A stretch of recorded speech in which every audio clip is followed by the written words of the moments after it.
안녕하세요. 진생과 함께하는 성경 스토리텔링. 오늘은 남유다 왕 중에서 최연소의 왕위에 오른 요아스를 살펴보겠습니다. 요아스가 몇 살에 왕관을 쓴 줄 아세요? 7살에 씁니다. 그런데 요아스보다 더 빨리 왕위에 오른 사람이 있어요. 누군지 아세요? 느부갓네살 왕입니다. 아시죠? 간 4살에 왕위에 오른. 농담입니다. 이름도 기억하고 한번 웃으시라고 이제 해드린 겁니다. 이제 요아스를 보시면 예후 정변으로 제가 이제 그림을 거기 해놨잖아요. 예후의 정변으로 이제 아합 가문이 다 몰락을 하죠. 이때 이제 하나님은 예후를 이제 들어 쓰셔서 아합이 너무 극악무도한 짓을 하니까 이제 예후를 들어 쓰시는 겁니다. 아합 가문을 전부 다 몰락시키라고 하죠. 예후가 하나님의 이 말씀에 굉장히 철저하게 순종하는 모습을 볼 수 있어요. 이때 북이스라엘 왕은 요람이었고 남유다는 이제 여호람과 아달랴의 아들, 아달랴 이제 아합의 딸이죠. 아들 아하시아가 이제 왕으로 있었어요. 예후가 계속 이제 아합 가문에 있는 사람들 모두를 다 쫓아 막 죽이고 이렇게 혈안이 되어 있을 때 이제 아합 가문을 이제 다 몰살하라고 이제 하나님께서 그러셨으니까 그때 이제 계속 사람들을 막 보이는 대로 아합 가문에 있는 사람들 보이는 대로 이제 다 죽이려고 이제 혈안이 되어 있을 때 나봇의 그 포도원에서 요람과 그 유다의 왕으로 있는 아하시아를 이제 만나잖아요. 그러자 이 두 사람이요 예후를 딱 보는 순간 예후가 이제 반역한 거 눈치챈 거예요. 그래서 막 도망치는데 예후가 어떡합니까? 활을 쏘죠. 그래서 그때 그 북이스라엘의 왕 요람이 활에 맞아 이제 그 자리에서 죽습니다. 그 겁에 질린 이제 남유다 왕 아하시아가 도망을 치지만 예후는 남유다 왕 아하시아까지 죽이는 그런 일을 이제 예후가 합니다. 그래서 결국 남유다의 아하시아 왕도 죽임을 당하죠. 그런데 이제 자기 친정이 이제 아달랴 같은 경우는 북이스라엘의 아합과 이세벨이 이제 자기 친정이잖아요. 자기 친정이 이제 다 죽임을 당한 것도 모자라서 지금 자기 남편 죽었죠. 자, 이제 물론 남편도 예후가 죽인 건 아니지만 이제 아달랴의 남편도 죽었고 지금 예후로 인해서 아시아까지 이제 죽었단 말이에요. 그러니까 얼마나 아달랴가 솔직히 화가 나겠어요. 그러니까 이제부터 아달랴가 제가 옆에 이제 좀 웃긴 그림을 이제 가져다 여러분들한테 보여드리려고 거기다 해놨는데요. 이제 본색을 드러내는 겁니다. 솔직히 아달랴는 아세라, 바알과 아세라를 섬기는 그런 집안에서 이제 자랐고 태어났고 자랐잖아요. 그런데 그런 아달랴가 남쪽으로 이제 시집 와서 하나님을 섬기는 그런 사람들과 살면서 솔직히 얼마나 성전 드나들기 싫었고 얼마나 그 일이 하기 싫었겠어요. 어쩔 수 없이 남쪽으로 시집을 왔으니까 그 일을 하긴 하겠지만 싫었겠죠. 그래서 이 아달랴가요 이참에 자신이 여왕 자리에 앉고 남유다에 있는 모든 남자들의 씨를 말려버립니다. 왕자들을 다 죽였다는 거죠. 이제 아달랴가 왕자들을 다 씨를 말려서 이제 다 죽여요. 하마터면 아달랴로 인해서 이 남유다도 여기서 끝이 날 뻔한 거예요. 아달랴는요 성경에 나오는 대표적인 악녀 중에 한 명이라고 우리가 볼 수 있습니다. 그러나 하나님은 다윗과의 약속이 있으셨잖아요. 다윗 너의 왕위를 영원히 견고하게 한다고 하나님 약속하셨잖아요. 그래서 정말 이럴 때 또 꼭 이렇게 살아나는 사람 있잖아요. 구사일생으로 1살짜리 요아스가 이제 요아스 왕자를 이제 살립니다. 여우사바앗이라는 그 누이가 1살짜리 요아스와 그 유모를 구해내서 이제 성전에서 숨어 살게 하죠. 근데 이 여우사바앗은요 남편이 너무너무 여러분 아시는 훌륭한 여호야다라는 그 제사장입니다. 남편이 굉장히 훌륭한 여호야다라는 제사장으로 있습니다. 이제 1살짜리 요아스가 성전에서 숨을 죽이고 이제 살아야 돼요. 유모하고 함께. 아달랴가 이제 여왕으로 있으니까 그 횡포가 사실 장난이 아니었겠죠. 누가 왕위를 준 것도 아니었을 텐데 아무런 주기식도 없이 아마 본인이 왕권을 막 휘둘렀을 겁니다. 성전문도 닫았고 이제 그 성전에 하나님을 모셔야 하는 성전에 바알과 아사라 뭐 우상을 갖다 놓은 거는 안 봐도 뻔한 얘기겠죠. 남유다는 20명의 왕이 다 다윗의 혈통이고 다 남자였지만 아달랴만 유일하게 이제 여왕으로 자기 스스로가 이제 왕위에 오른 거죠. 여왕이었고 이 아달랴는 다윗의 혈통이 아닌 인물이잖아요. 그래서 요아스를 구출한 누이 여우사박과 그의 남편 제사장으로 있는 여우야다가 이제 이렇게 더 악행을 저지르는 아달랴를 볼 수만 없었겠죠. 그냥 두고 계속 악을 저지르고 성전도 문을 닫고 모든 백성들을 다 바알과 아세라를 섬기게 하는 그런 것을 더 이상 볼 수 없었겠죠. 드디어 그 제사장 여호야다가 개혁을 일으킵니다. 이제 6년 동안 성전에서 이제 시간이 이제 6년 동안 아달랴가 6년 동안 여왕을 했다는 거겠죠. 1살짜리 요아스가 이제 성전에 숨어 살다가 6년 동안 성전에 숨어 살던 요아스가 이제 7살이 되었습니다. 그래서 여호야다는 요아스의 머리에 왕관을 씌워주고 율법책도 주고 그에게 기름을 부어주죠. 그러면서 뭐라 그래요? 왕이여 만세수를 하옵소서라고 크게 이제 여호야다가 외칩니다. 그리고 나서 이제 백성들과 함께 막 기뻐서 찬양하잖아요. 근데 이 소리가 아달랴의 귀에 이제 들어갑니다. 들어가니까 아달랴가 이들을 향해 뭐라 그랬어요? 반역이다라고 이제 소리쳤겠죠. 그래서 어떻게 됩니까? 여호야다의 명을 받아서 군사들이 이미 아달랴를 이제 준비해 놓은 군사들이 아달랴를 성전 안에서는 죽일 수 없잖아요. 그러니까 성전 밖으로 끌어내서 아달랴를 죽이는 그런 일이 이제 발생합니다. 그래서 이 이제 아하시아의 아들 요아스가 왕위에 오르긴 올랐는데 이때가 몇 살이라고요? 7살이잖아요. 과연 7살짜리 요아스가 여러분 무엇을 할 수 있었을까요? 그래도 이제 옆에 제가 요아스가 한 일에 대해서 이제 제가 그림에 거기 이제 표시를 해놨는데요. 그래도 다행인 것이 요아스에게는 아버지나 다름없는 정말 삼촌뻘 되는 제사장 여호야다가 있었으니까 얼마나 든든했을 거예요. 이럴 때 또 이 여호야다 같은 사람이 아닌 영적으로 타락한 그런 사람이 있었으면 요아스도 그대로 물이 들었을 텐데 그래도 다행히게 요아스에게는 여호야다 같은 훌륭한 제사장이 있었습니다. 그래서 이제 여호야다가 요아스한테 이제 지시하겠죠. 우선 하나님의 말씀부터 살아나게 해야겠다라고 하고 또 그리고 아달랴가 그동안 남쪽으로 시집 오면서 들여온 바알과 아세라 우상도 다 찍어 불살라 버려야 하고 그때 또 함께 딸려온 바알의 그 제사장 mat단도 이제 처단을 해야겠죠. 그리고 그동안 잊고 살았던 그 율법, 규례 이런 거 다시 지키고 또 성전문을 닫고 성전 뭐 들어가지도 못하게 했을 텐데 그 안에서 희생제사, 희생제물 드리지 못했을 거 아니에요. 그러니까 그것도 또 규칙적으로 다 드리게 했고 그 다음에 이제 성전문을 그동안 닫고 있었고 성전이 방치되어 있었으니까 성전 이곳저곳 수리할 곳도 많았을 거 아니에요. 그러니까 이제 성전도 수리하라고 이제 명을 내립니다.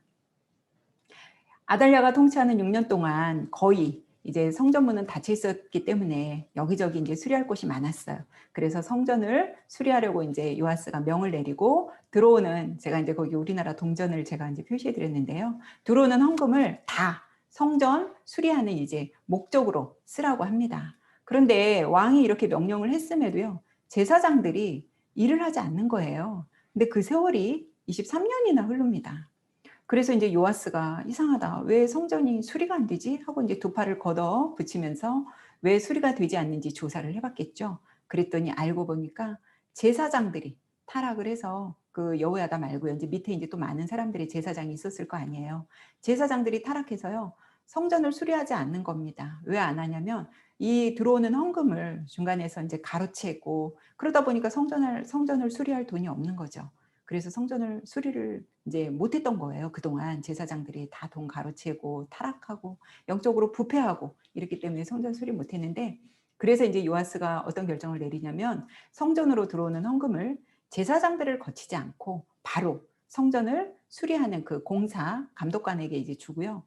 그 헌금함도 모두가 볼 수 있게 그 성전 정중앙에다가 이제 두는 겁니다. 그래서 어쨌든 요아스가 이제 나이는 어리지만 옆에 든든한 여호야다 같은 제사장이 있으니까 그래도 경건한 왕으로 이제 요아스가 이제 잘할 수 있었던 겁니다. 그래서 이렇게 해서 이제 성전 수리도 마무리할 수 있었습니다. 이런 이제 계기로. 그런데 이런 요아스 왕에게 시련이 닥칩니다, 여러분. 어떤 시련이 닥칠까요?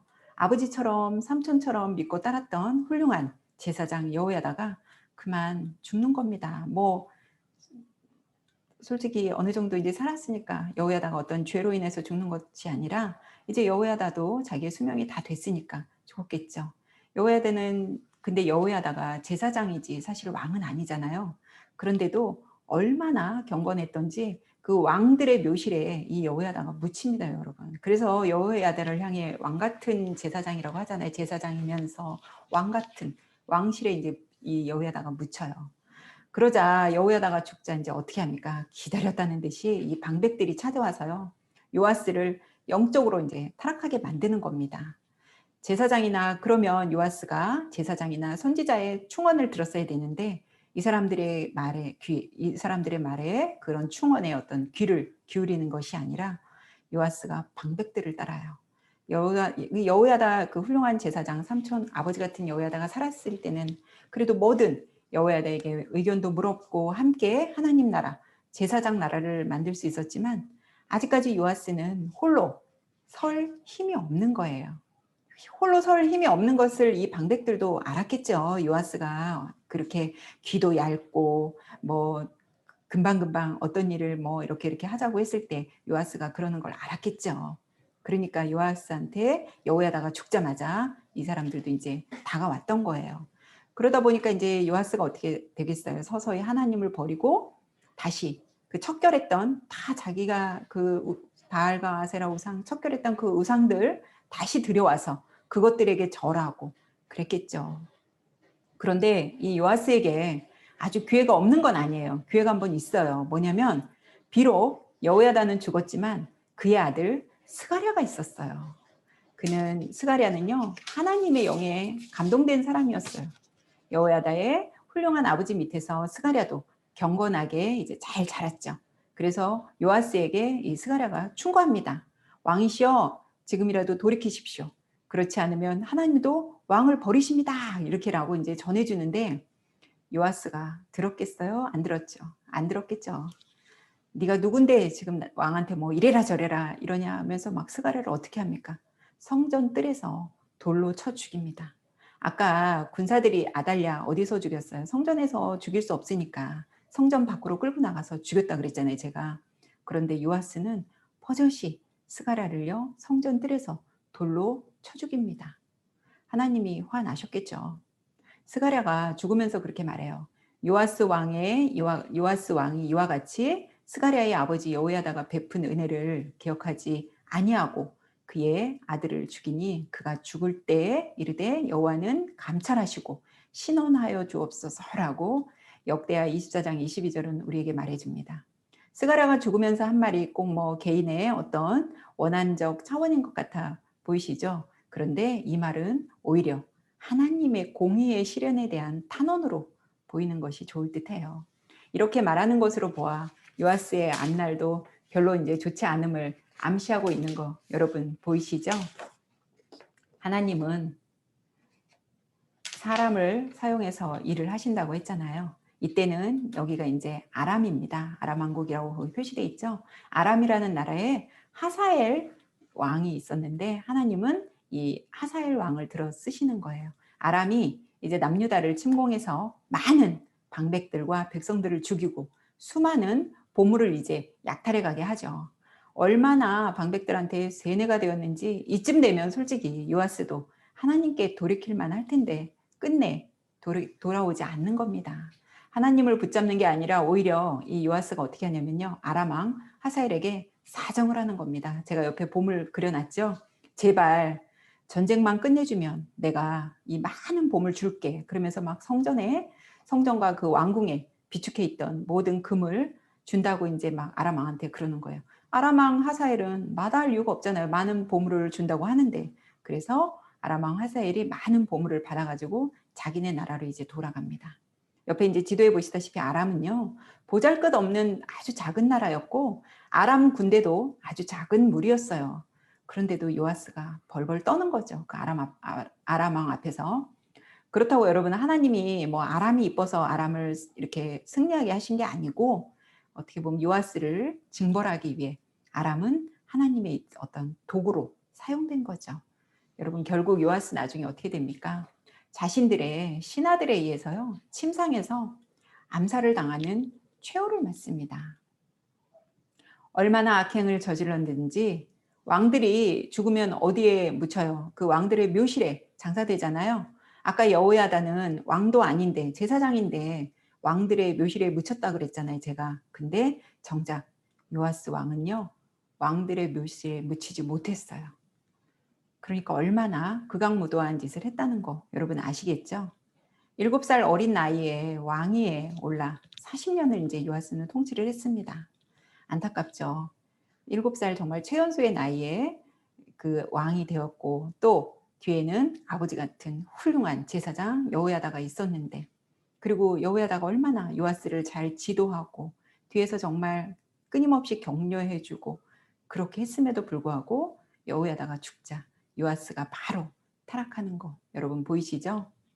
여호야다와 요아스를 보면서 종교 지도자, 영적 지도자가 얼마나 중요한지 여러분 아시겠죠? 그 뒤로 이 여호야다 같은 훌륭한 종교 지도자는 없었고요. 요아스가 이제 귀가 얇은 왕이었기 때문에 온 나라를 이렇게 징벌을 받게 하는, 힘들게 하는 이제 왕이 된 거죠. 우리도 이제 사람을 사실은 잘 만나야 돼요. 내가 좀 부족해도 옆에 있는 사람이 도와주고 격려해주면 우리가 함께 서로 윈윈 할 수 있잖아요. 그런데 둘 다 똑같은 사람이면 함께 그냥 무너지는 거는 또 순간이잖아요. 혹시 여러분 지금 내 옆을 보세요. 혹시 내가 누군가에게 도움이 되어 도와주고 영적으로 또 이끌어줘야 하는 사람일 수도 있어요. 꼭 우리가 뭐 누구한테 도움만 받는다는 게 아니라 내가 오히려 옆에 있는 사람에게 영적으로 끌어주고 위로를 해줘야 되는 그런 사람일 수도 있습니다. 진쌤과 함께하는 성경 스토리텔링, 오늘은 요아스를 보면서 사람과의 관계를 다시 한번 생각해보는 그런 시간이었습니다. 여기서 마치겠습니다. 수고 많이 하셨습니다.